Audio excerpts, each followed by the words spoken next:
So you guys remember what we did last time? Yay, nay, may? Okay. Yeah, calculator, right? So do you have the files open? Right? So let's ask, what was the first thing we did when we were trying to build up the calculator? No, we in the code. What was the first thing that we asked the calculator to do?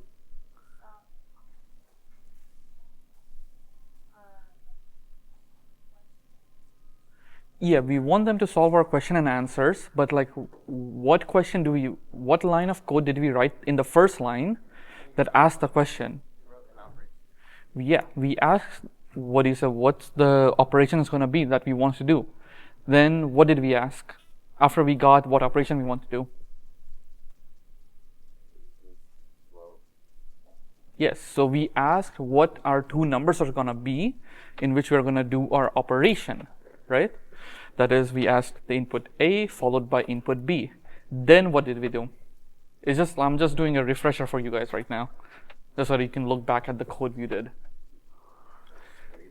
I spaced it out from line 4 and then line 5 if operation equals at the plus sign. Yeah. So if operation was equal to the plus sign, we did A plus B and assigned it to C, right? And we did this for every other operation, right? And then we printed it, right?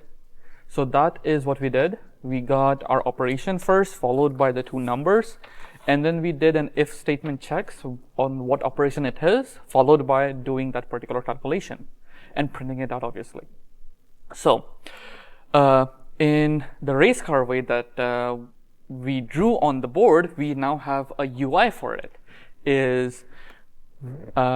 We came in, asked for what our operation and AB gonna be, right? Let's just say we said multiplication, and A is 7, B is 3.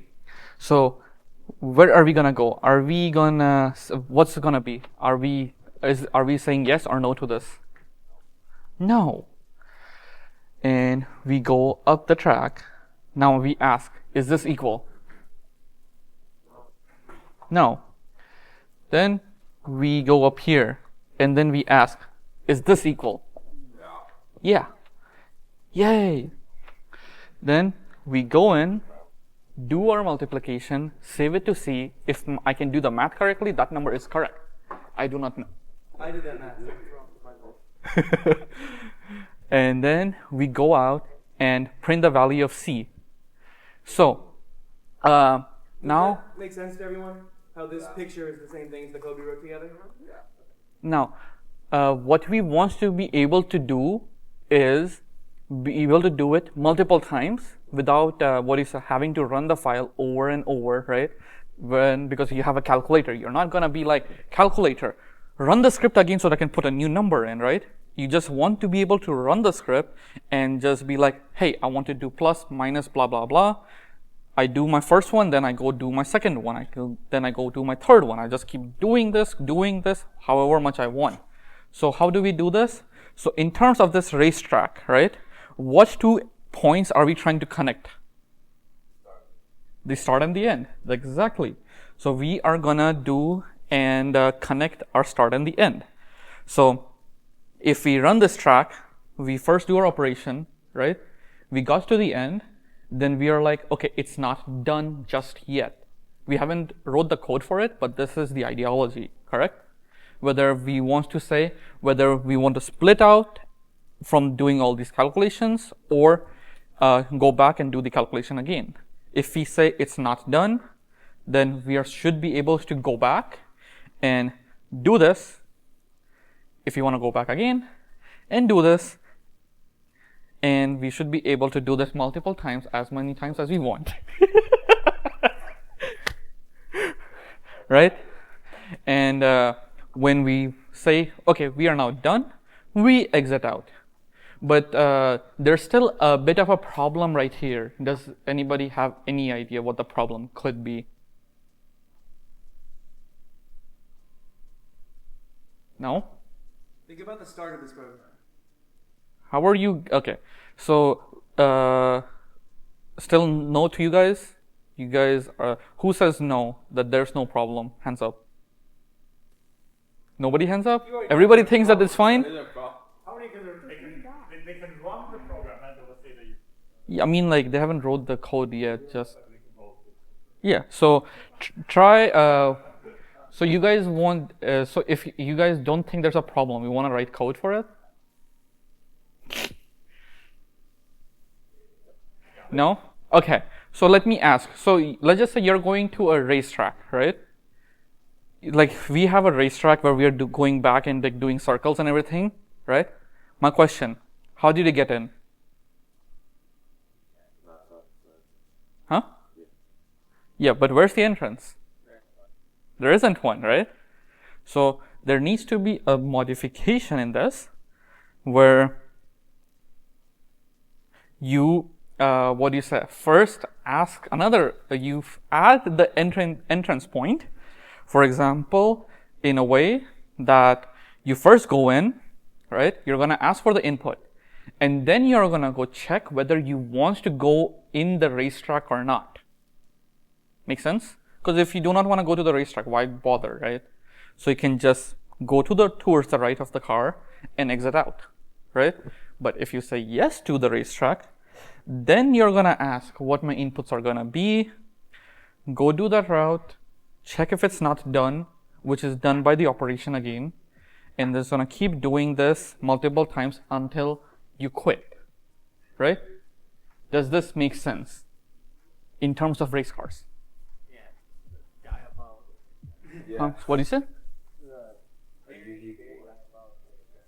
Yeah. So now what we're going to do is we're going to write this in our codes.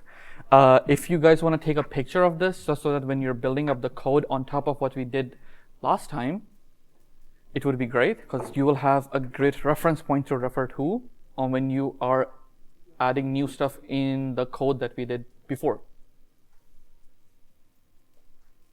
All set?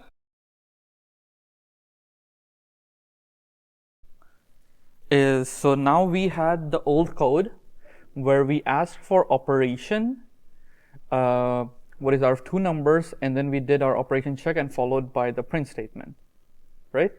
So now we have our, now let's start this from the very start of the racetrack, right? What did we first ask the racetrack to do? Operation, right? So if we add stuff, if we break this apart, so we have to have the operation over there, because we just came in the racetrack, right? Now, the second thing that racetrack asked me to decide is, whether I am going in the, the racetrack or not, right? So, to do this, we are gonna add in, or quit into our operation, just so that when quit comes out, if the user puts quit, we don't go to the racetrack. Make sense? So I'll give you guys like 10 seconds to write or quit. Already got it? You're fast. Okay. So now we now we need to write when. So how do we decide whether we are going into the racetrack or not?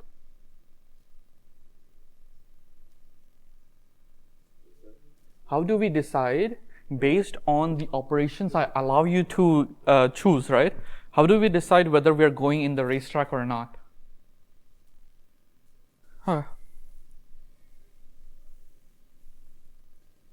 Okay, so we're gonna ask to run calcpy. Python 3. I use too many content environments. Python is Python 3. Yeah. So what operation do you guys want me to do? Divide. What should A be? 20? 1. Oh, you said 1? I heard 22. Okay. What should B be? Hi. 3. Pi? Yeah. So I want to see what I did with you now. No. You were wrong. Immediately wrong. 1415. 2022 by 7. It's not accurate enough. All right. What should my number come out be? Something really ugly. Close to 7, yeah. It's not even close to that. Yeah. Yeah. Any other? You guys want me to do another operation? Yeah. Go for it. Quit. Quit? It's not working, you're fine. Why? What's it gonna do? 1 divided by 5. Yeah, do 1 5. So what is this gonna do? We haven't implemented quit yet. So what? What is the calculator gonna do? Guess. Error? Guess. Who And thinks error? who thinks error? Raise up. Without. 2, 3 people on May or no? Okay, who thinks there won't be an error? No, you're You not can't going to overvote. Yeah, you cannot do both. Who thinks? So you said that there's not gonna be any. You said like there's gonna be an error. So for the other 4, who says there's not gonna be an error? Okay. So what's gonna happen? It's going to have what's going to happen. There's no error. So we run it. Well, hold on. If there's no error, what do you think it's gonna do? It's gonna add them 1. Here, look back at the code. Look at the code. Here, look at the code. Think like the computer, right? It's gonna ask 3 questions. Is quit plus? Is quit minus? Well, you Is quit multiplication? So what does it do?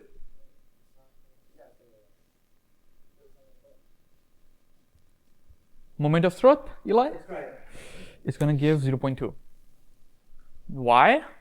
Because we didn't implement what is a quit, but yeah, but we what? Racetrack. So racetrack. Back to laptop C. Right? So the old version.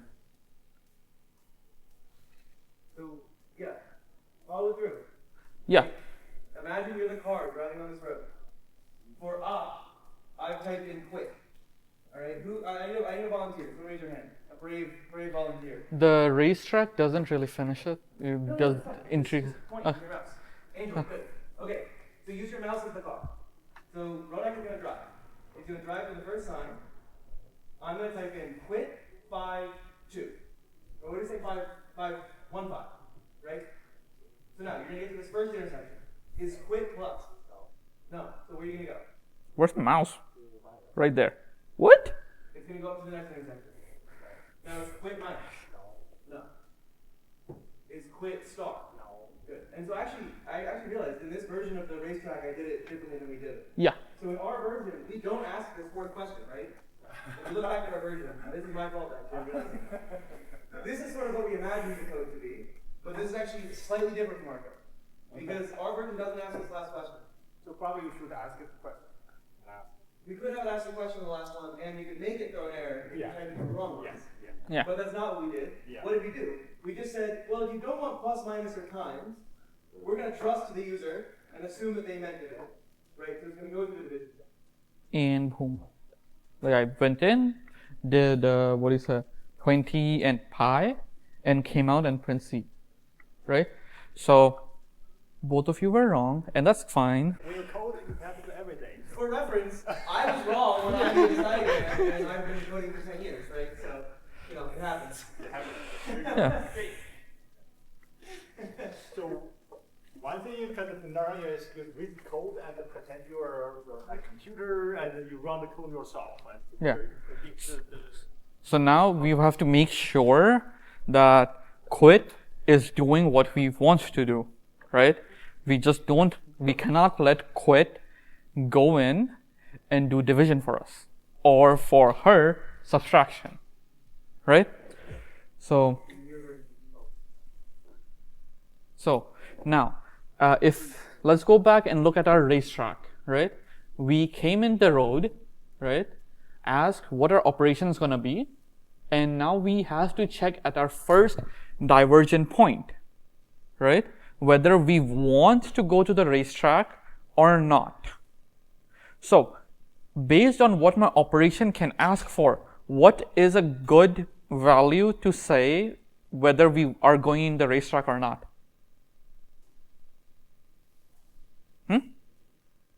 Continue? Yeah, so what value signifies that what value does not signify in the operation that I said, plus, minus, multiplication, divide, or quit? What of these 5 values can signify that you're not going in the racetrack? Quit, right?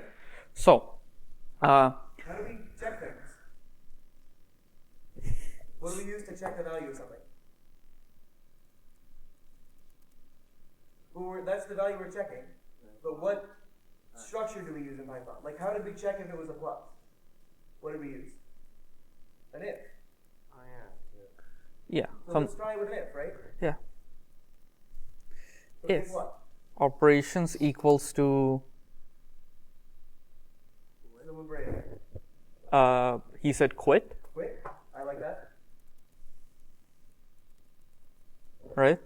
Then I'm gonna what is it? If so that is an if statement. But I want to say that when operation is not quit, right? I want to do all these operations. Correct?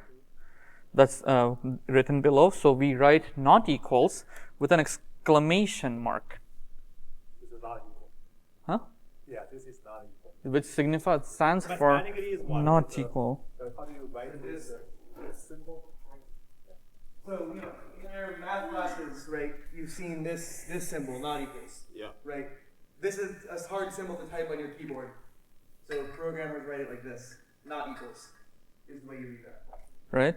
So now, if the operation is not equal, then I am going to, ask for A, ask for B, make it check whether I am going to do a plus for operation, and then do these operations that I previously asked for. So while Ronak is doing all that, why do we need to add all these extra tabs? Because it's dumb, like, it won't work. Exactly. Why won't? Why won't it work?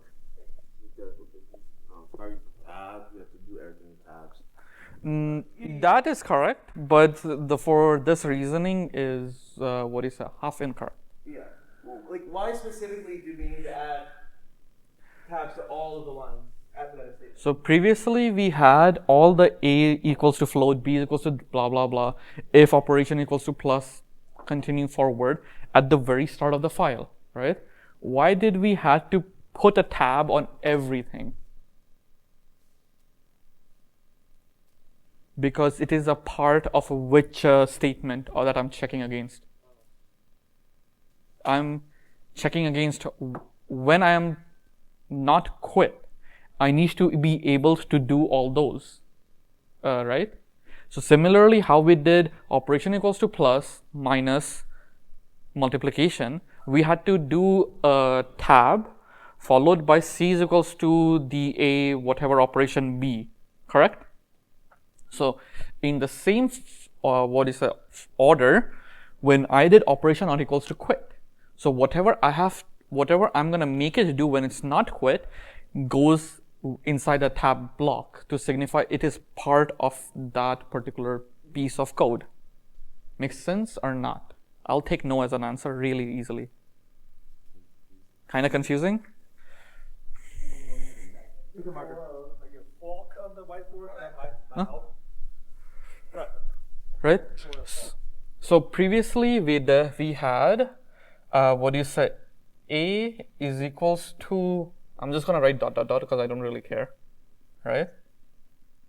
And then we did if operation. Let me know if my cursive handwriting is a problem, right? Is equals to plus for an example, right? Did we write a tab over here and then did C is equals to A plus B? Did we do that? It's right there. Did we put a tab over here? Yeah? Why did we put a tab over here?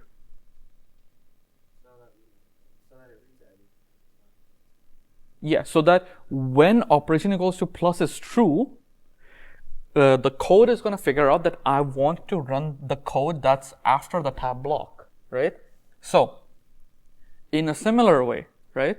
When the operation is not equals to quit, I want to be able to do all of these that I wrote, right?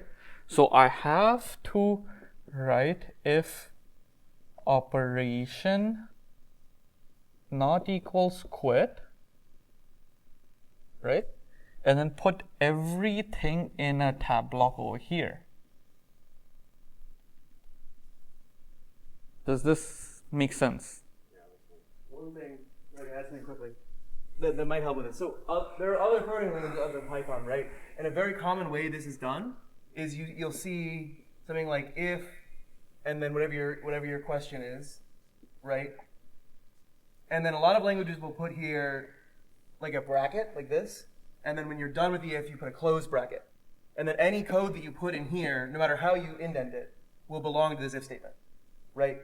But Python does it in a different way, where instead of having like a start character and an end character, what it does is it just lets you say, the way it knows is that everything that is tabbed over, so any lines that start with a tab, belong to that if statement. And then once you start not tabbing your line of code, so you have code, code, code, and the second you write a line of code that isn't tabbed over, that's how it knows it's at the end, right? So we're just trying to tell Python, right? Because Python needs to know, right? If I have an if statement and then 5 lines of code, the Python needs some way of telling which of those lines belong to the if statement and which of those lines don't, right? And Python uses tab for that. So when we took our entire program and we put it into an if statement, right? We wanted the entire program we had written to belong to that if statement. So the entire program had to move over. Does that make sense? So now let's try to see if what we wrote is correct or not. Yeah. Right? Actually, why don't we give you guys a minute or two to try it yourself? Make sure to save the file before you run it.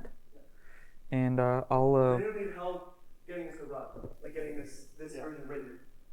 So this is like a running order show you how you do that, do it yourself, and see whether you make any mistakes. Be sure to try when you do quits whether it makes you go and ask for your numbers, right? And when you don't do quit, see if it makes you pop up and do the operation that you intended it to do. So the question is, right, once you've gotten it working, the question is, have we finished doing this? Right, does the code work the way we think it should based on this diagram? So, he said he had a thought that we haven't completely finished this roadmap yet. Who else think that? Raise their hand. Not her. Because I'm not going to call her specifically out. So you think we haven't finished this yet. What about the other 3 or 2? Have we finished this yet? No. Have we finished this yet? What have we not finished yet? Like connecting from here to there?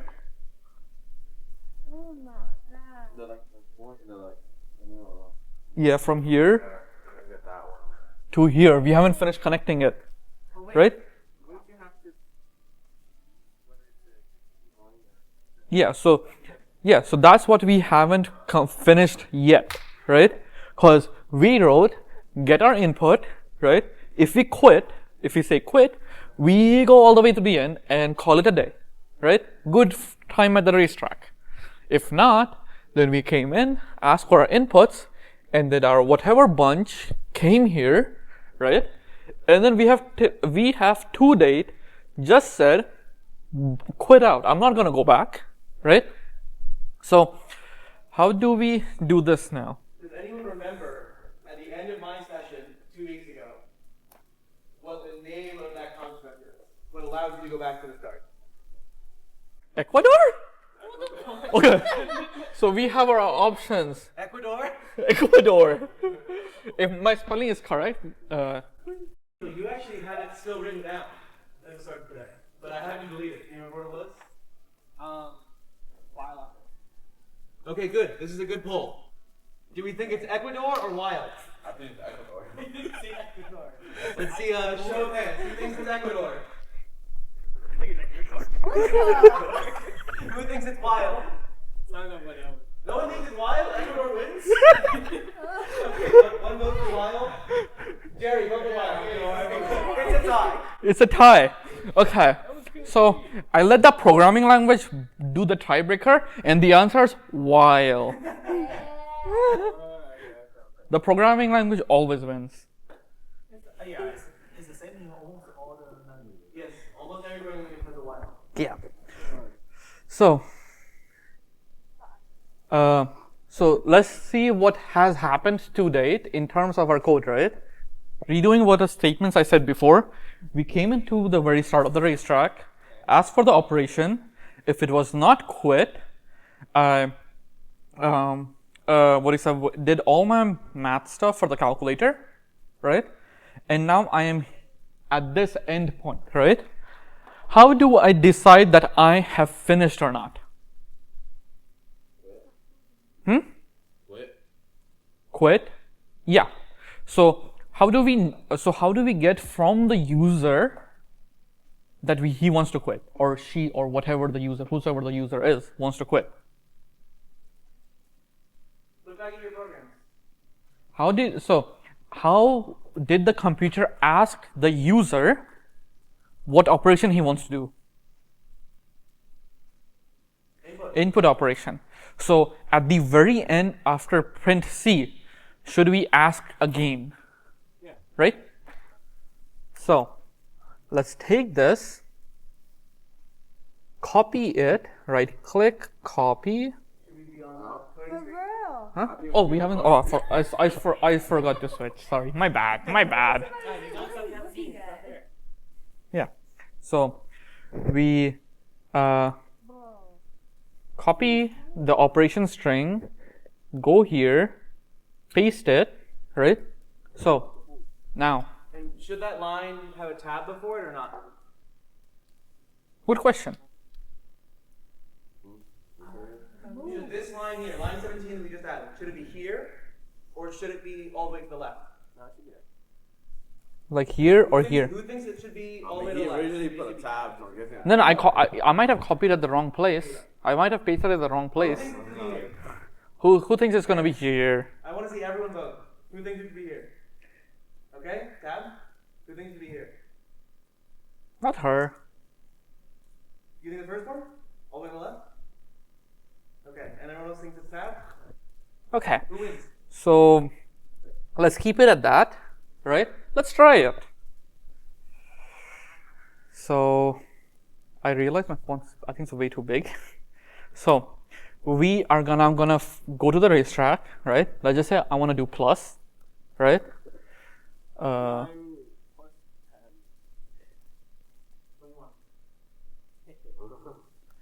It gave me 19, right? What do you say? And so it asked for me the operation again, right? Let's just say I said I want to do next subtraction now. What do you think is going to happen? Am I going to ask for A and B again or not? Who thinks it's going to ask for A and B? You say yes. 2 people, you would with them. So 3 people says that we're 4 people says half. Are you raising your hand as well? Okay. So 5 people says that we're going to ask for A and B again, right? You could be, okay, that's why I hate this. You couldn't be more correct. We did not. What? Why did this happen?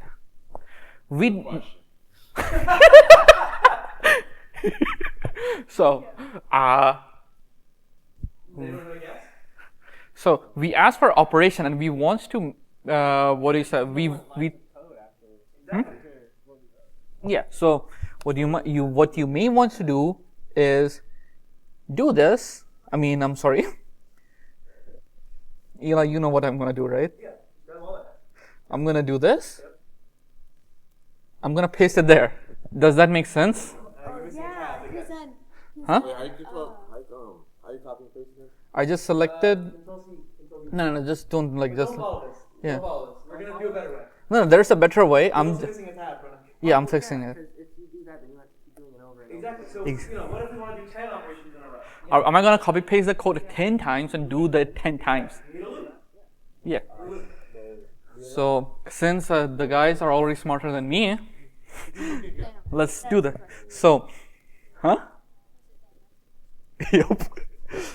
So here's what we are gonna what we are. I want to write on the board and see if they can figure it out. Okay. Where's our marker? Okay.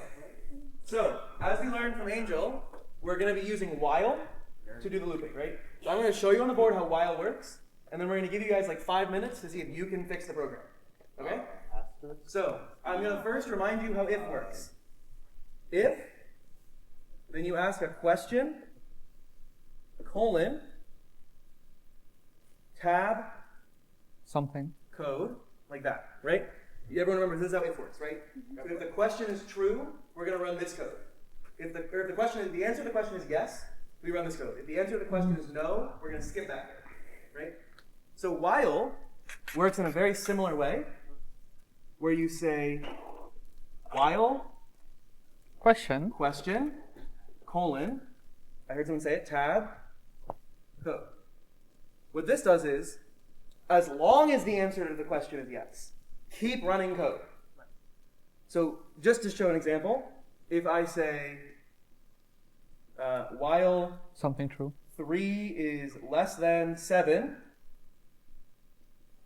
print Ronak, that's his name.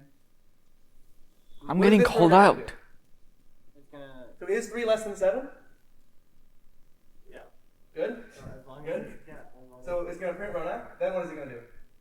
It's going to ask the question again. Is 3 still less than 7? So it's going to print Ronak. It's going to ask the question again. It's going to print Ronak. So it's just going to print this out forever until you manually quit the program. Right? But in our case, we're not going to have that problem, right? Because the question that we're going to ask is going to be if the user wants to quit, right? So it'll just loop until the user wants to quit. So, using this knowledge of how while and how if work, take 5 minutes to try and fix this yourself. Yeah.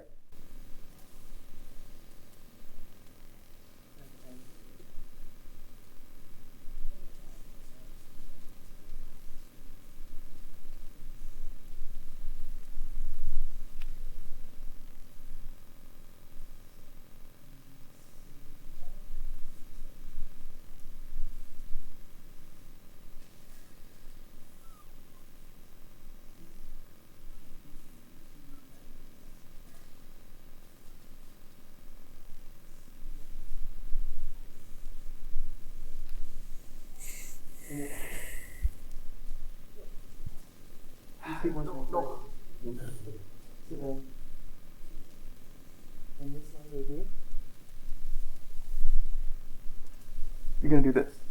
Print C equals.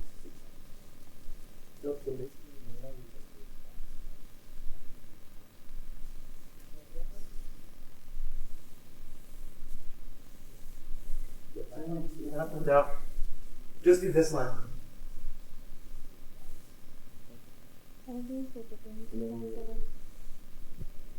They don't have it yet.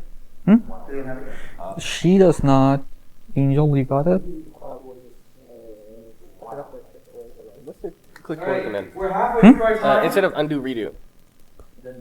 Yeah. Control Z's undo. What's redo? Control Y. Okay. You're halfway through your time, so I'm going to give you a hint. It is a very small change to the program. Might It be is just 2 deletions, 5 additions. Just changing one word. 2 deletions, 5 additions. We'll fix it. So how do You you can get do all that. Think about it. Think about all how it all the works. things you want to ask the user to get? So,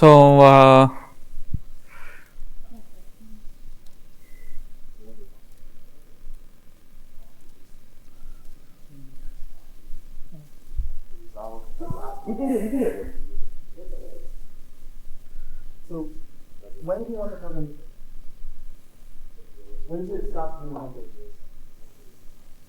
Just in a hurry. We're moving on. Just like that. When should the program stop? Quit. When the user says quit, right? So, he was saying if the user doesn't say quit, run the method. So how can we change that so it doesn't overload?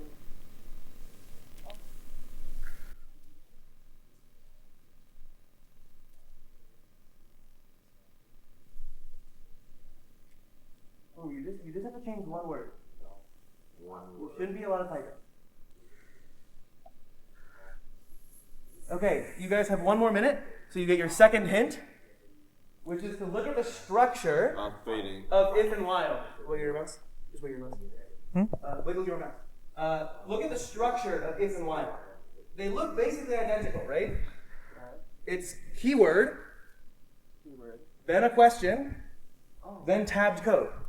So if you only change one word, What would it be? and you know the word you're writing is while, what word do you think you should be replacing? Yeah. To? 30 seconds. If to what? You're changing if. Whoever gets it gets a free pack of rainbow goldfish. You're changing if. Or you guys are changing if to what? Exactly. So try it, see if it works. Who gets the? He gets the fish. You get a free goldfish. Congratulations. So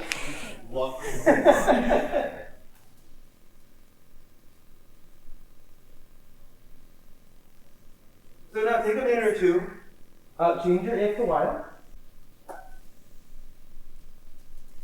And what does that work? Right? What does while mean? It means as long as this is true, do all the stuff in my body. Right? Do all the stuff that's tabbed over under it. So it's going to run the whole cycle. If they type in something other than quit, then it's going to be true still. Right? So it's going to run through it. So try it.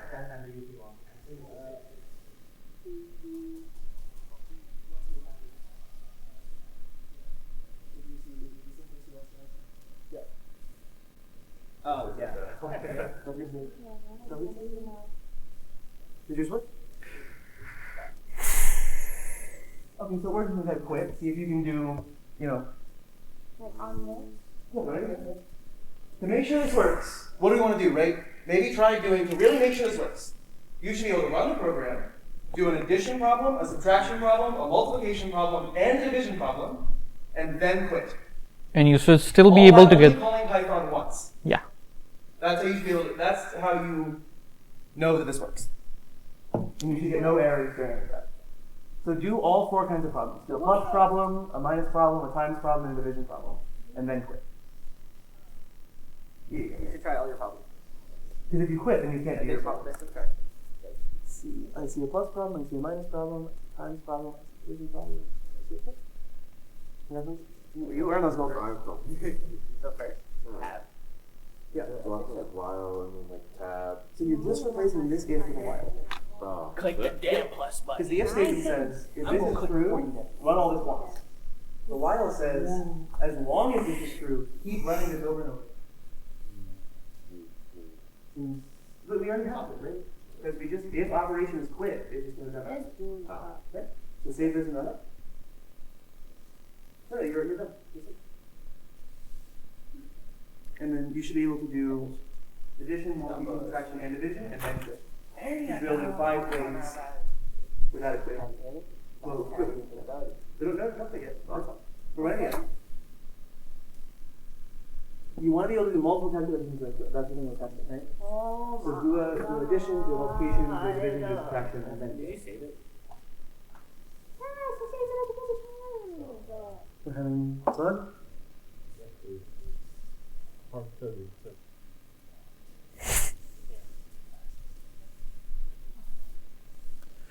Yeah. Okay. So let's see if the code works or not, as Eli wants us to do it really badly to check this.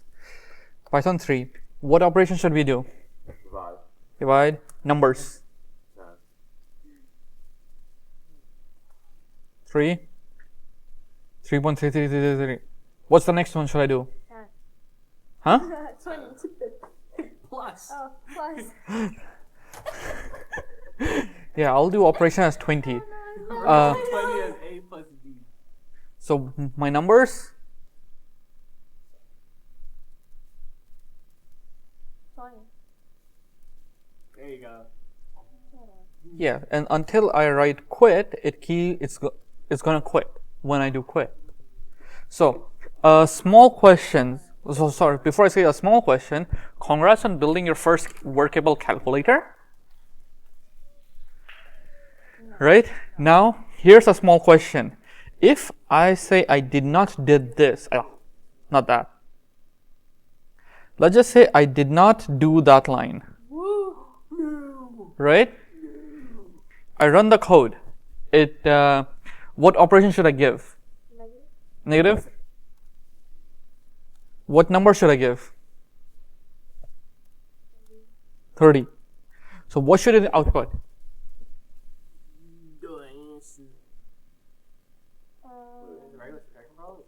It's a negative. It's a subtraction on 7 and 30. Negative 23, right? And then what it's gonna do? Huh?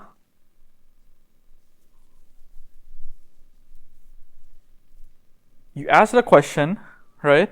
It passed. Then the code asked, give you 7 minus 30, right? Right?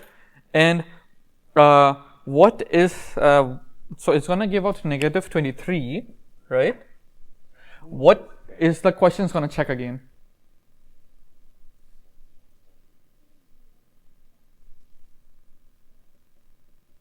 So the question is, what do you say, something not equals quit, right? What is going to be here? Yes, in this box over here. Plus. Hands up for pluses. Hands up for anything but a plus. We do not count Jerry in this equation.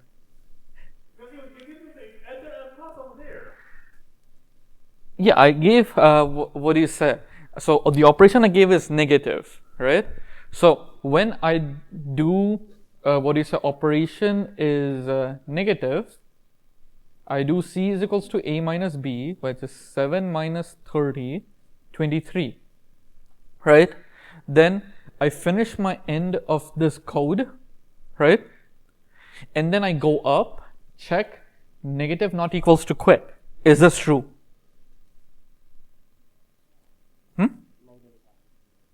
So it's true. So then what it's going to do? So how many outputs of negative 23 should I get?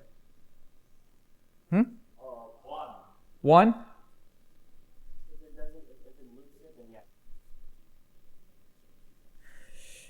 It's going to ask for the next two numbers, but the operation is forever set to negatives. Oh no. So it did negative 10 and then 20 is going to give negative 10 and then it's going to ask again for A and B. So you basically are now in a forever loop of only doing negative calculations. Remember the program I wrote that said while 3 is less than 7, print Ronak? And we said it would just print Ronak forever over and over again? We're doing the same thing here, right? Because our condition can never change. So if we enter the while loop, and the condition is true, and the condition never changes, then we're stuck in that while loop forever. How to get out? Right. Think about this, right? When you're driving, right? You drive onto a roundabout, and then some construction workers come and get rid of all the exit roads. You're stuck, right? You're just stuck on that roundabout forever. Yeah.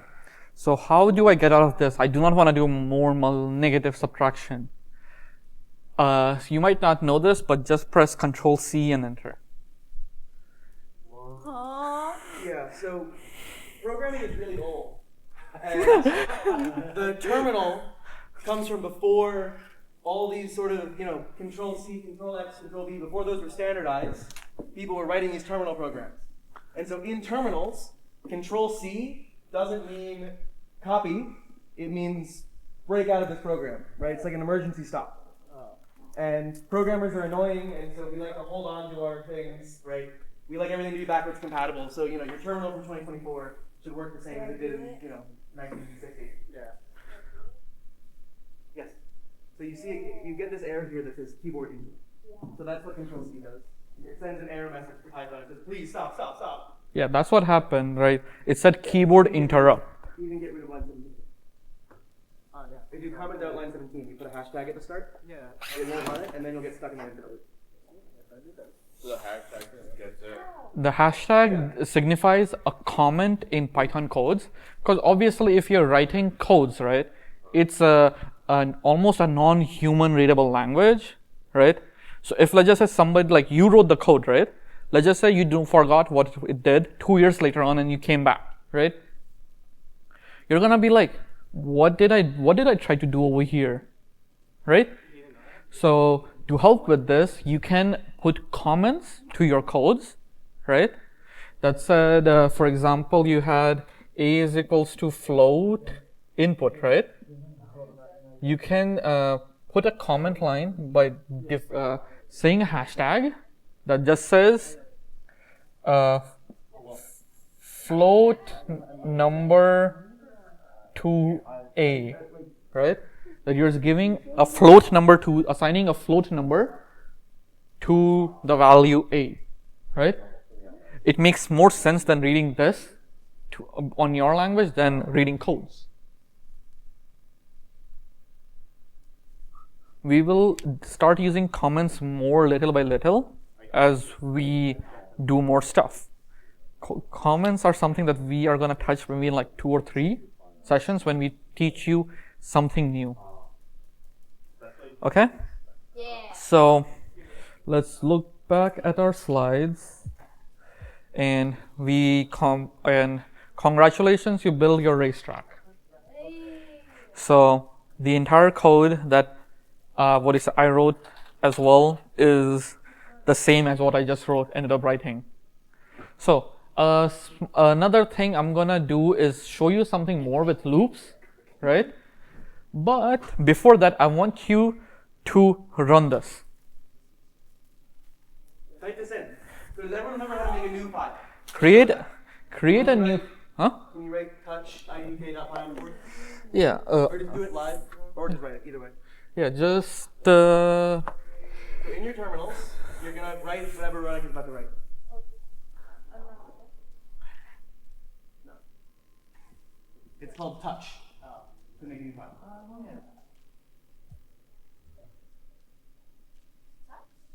yeah. The wording touch is to signify that you're just creating a new file. Touch in the space and then. Yeah. And then the file name, I named it idk.py.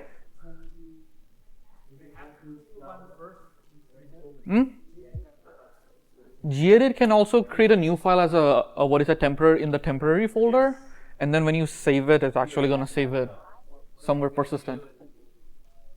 Write this code. So add the command you used earlier to add the file. Oh yeah. Do not run it for the time being. They could run. So you just touch file name idk.py, right? Yeah. And now in your gedit, just write this code. Huh? So touch idk.py means make a new file called idk.py. Then gedit idk.py. And the ampersand means run this in the background. You should have a new line file. What happened? My thing disappeared. Oh, it's still there. No, it's still there. It's in a different tab. Yeah. Like in Chrome, different tabs. Oh, You have different, yeah. that's a shame. So now, once you have your new file open, write this code and run it. Wait a second. Just write that exactly. Why are those colored? Huh? Are the quotations colored? They look white.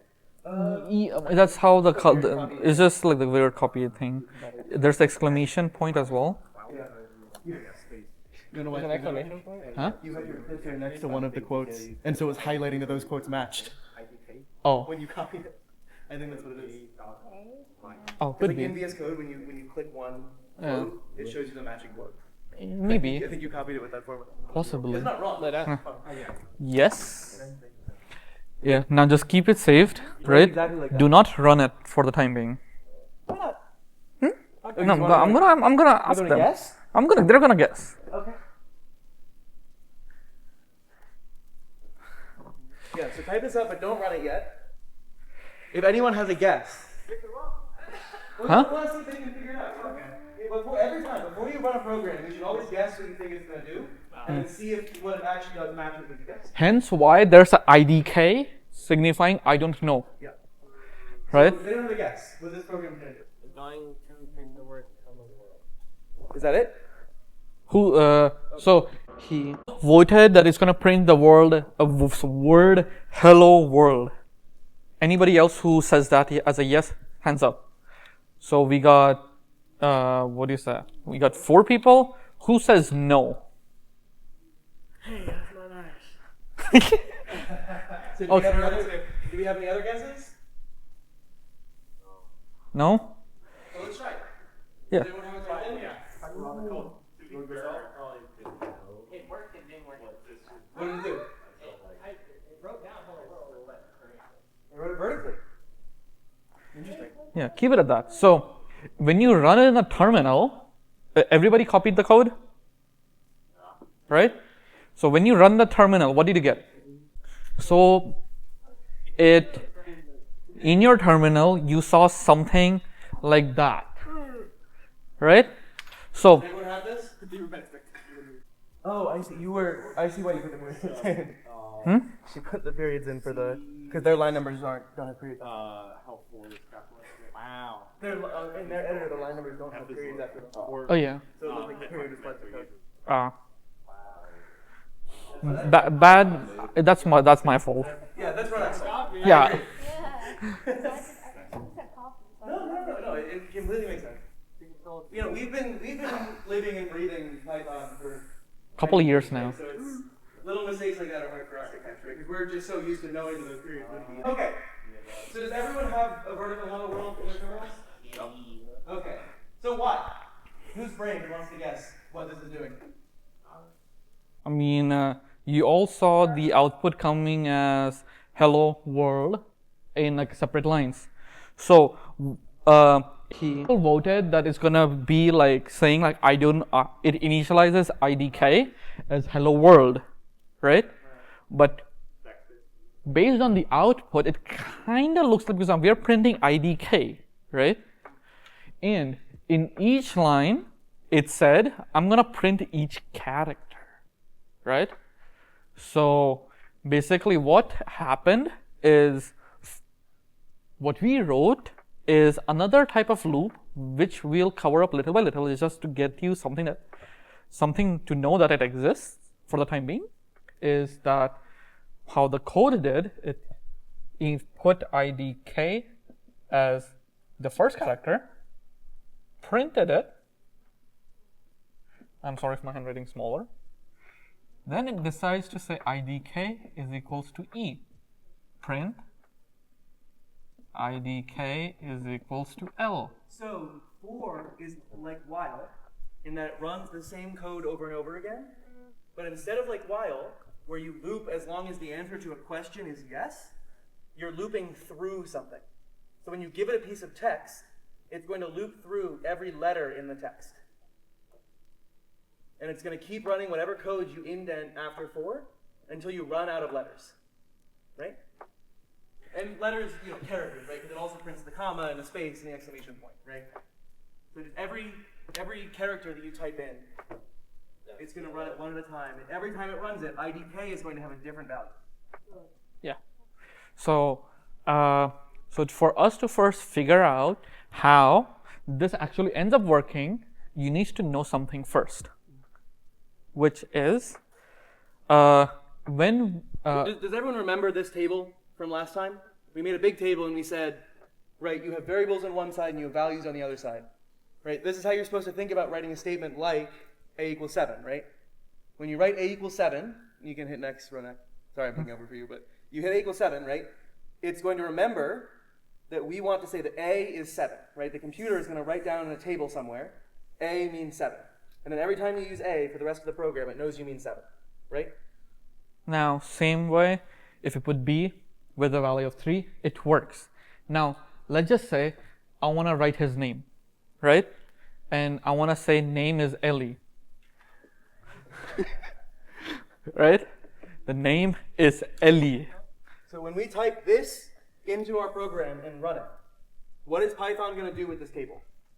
So how do you think it's gonna put it in this table?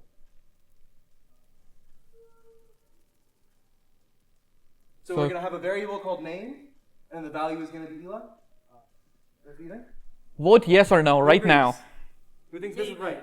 No, maybe, yes or no. Okay, who thinks yes? 1, 2, 3. Okay, good. Who thinks it's going to do something else? So, nobody. Okay. Okay, good. Unfortunately to say, you are definitely wrong. That's not how it works. Since this is a bunch of characters, right? ELI are characters stored together, right? So you can assume it's a block or a block of arrays. Arrays of blocks, right? In each block contains your character, right? ELI. So in the same way, it's gonna write ELI in different things, in different areas, right? But now a question that I don't know if you thought about it, let's take 2 minutes to figure out. So how is the program able to figure out because we only assigned name to LE, right? But we wrote E for the name. How does it able to figure out that it is Eli rather than E only? When you set up this table of memory for the computer, right? You said A equals 7, B equals 3, name equals Eli, right?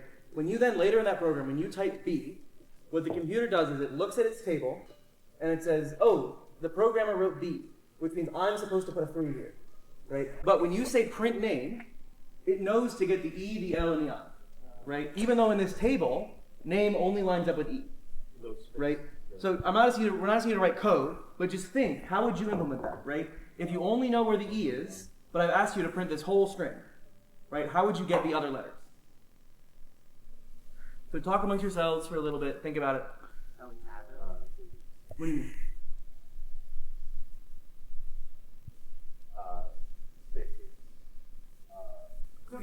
Don't think about like the specific program.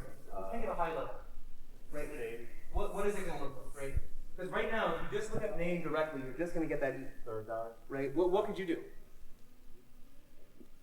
to get the rest of it? Right? You're the guy who made Python, and you're implementing the print function, right? So what print is going to do is it's going to go look up in this table that the first letter of name is E, right?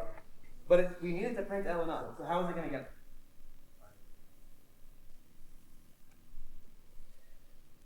So just think like, have you guys ever worked in like Excel or Google Sheets?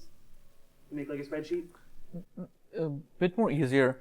So we know E is for Eli. E is for name, right? How can we get, how far is L from name? One away. One away, right? So technically what I can say is L is name plus 1 for argument's sake. Technically it's still incorrect, but that works in understanding. So what is I gonna be? Name plus Oh, who thinks 2? Who thinks 1? 2, right? So 2. So in this way, now. And then just in the same format, how else could we write name? So we want to keep the formatting the same, right? Because we did plus 1 plus 2. So what should be over here? Exactly. Right? So that's how the program is also able to figure it out. Instead of doing this as plus, the program understands it like this. So those brackets mean at index. Is how you would read that. So name at index 0, which means look up where name is in this table, and then go down 0 spaces. So you get an E, right? Name at index 1 means go to name, and then move down 1. Name at index 2 means go to name, and then go down 2 spaces, right? So name 1 is L, right? Because you go to the name row, and then you move down 1, right? Name 2, exactly. Right? Now, we can, to show this better, that it's actually how it is going to work, let's test it out. Right? Let's open up our Python terminal. So does everyone remember this? If you just type in Python 3 and don't open a file, you remember you go into what's called the REPL, the interactive mode. So you issue one command, and then Python runs it. And then you issue a second command, and then Python runs it. So you can use this as an environment to play around and test things out, right? Okay, so Yeah, exactly. let's see. We had a is equals to 7, Yep. right? B is equals to 3, and name is equals to Eli, right? So if I do A, it gives me 7. If I do B, what is going to give me? 3. If I give it name, what is going to give me? Eli, right? It figures out its end and gives you the entire thing. So to say that I am correct on what the slide said, let's try name at 0.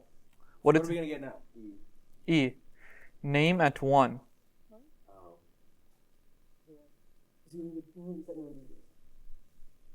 No. So for name as Eli, what is name 1 gonna be? Everybody else thinks L on this example?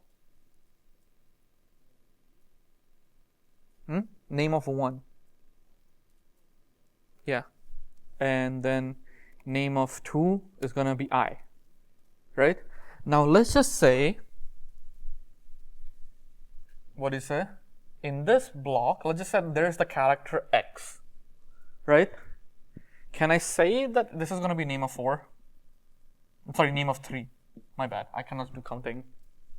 So just to be clear what we're asking here, we didn't say that name equals Eli X. We said name equals Eli, and then some other program running on your computer asked for that next block to have an X in it. Can you type name equals 3 and get that character? Yeah. Who thinks yes, who thinks no? Do not run this for the time being.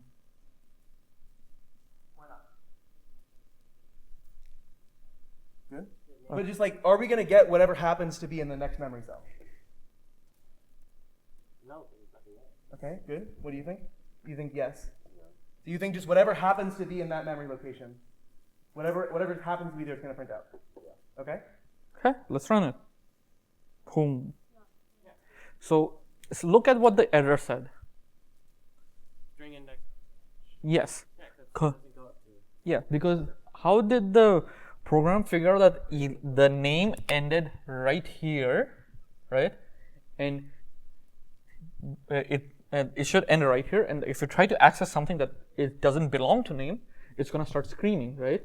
So because it screamed, right? Index error, index out of range, right? So how it is figured out? It knows the length of how much it is given, right? Which, if you check on it, you can check the length of the name. It's going to give you out 3, right? Because that's the length, right? E, L, and I. So and for the people who said it would just print what was there, don't feel too bad because this is language specific. In older programming languages like C, it will just let you do that. If you type name of 3, it will just print out whatever happens to be there. But Python is a newer language, and so the people who developed it put in guardrails to try and stop you from doing things that you shouldn't do. So Python doesn't let you do name equals 3, but that doesn't mean that there isn't memory there, right? There is something at name 3. We don't know what it is, but Python won't let us access it. But that's not because it's not there, right? Your entire memory is always full of stuff, right?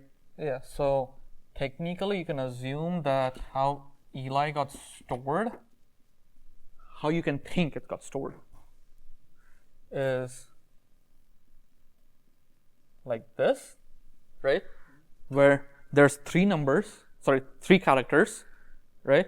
And in index, for index, it was 0, 1, and 3. Right? That's correct, right? No? Okay, let's go. What should it be, and why? Wait.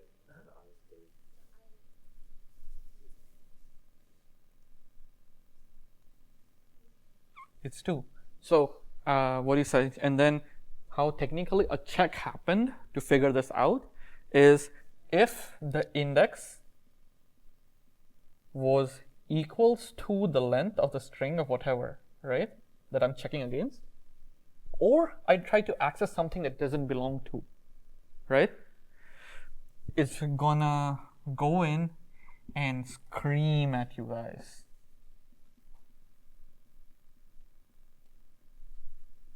Make sense of why this math is correct? Because if I say index 3, where the string length is 3, I'm gonna scream. If it is 4, I am still gonna scream. If it is 0, 1, or 2, I am not going to scream. So with this, right, we have name equals elab, right? The last index that we can use is 2, right? Because we have 0, 1, and 2. And the length of the name is 3. So what do we notice about these two numbers?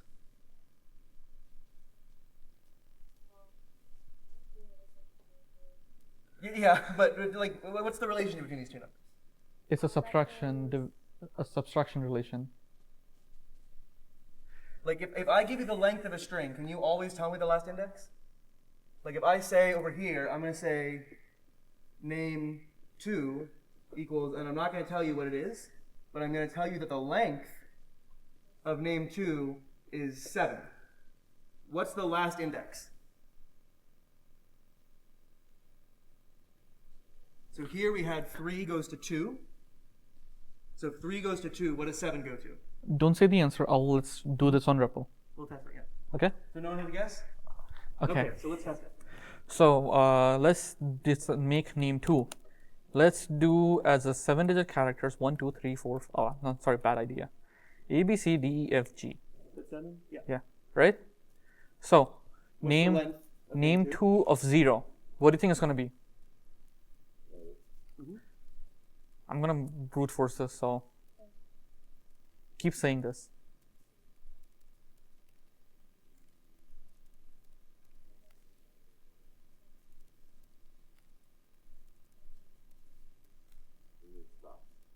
Can we do 7? So what's our last index? 6. 6. Because 6 was the last valid index. At 7, it screamed. Right. So if 3 goes to 2 and 7 goes to 6, does anyone see the relation now? What is it? Always negative. Let her think. What is it? Negative of what? From 3 to 2, What's the difference? What's 3 minus 2? it's always 1 less. So if I tell you that the length of my string is n, any number n, right? What's the last index you can use? It's always going to be n minus 1, right? So if I give you 30, a string of length 30, what's the last index? No.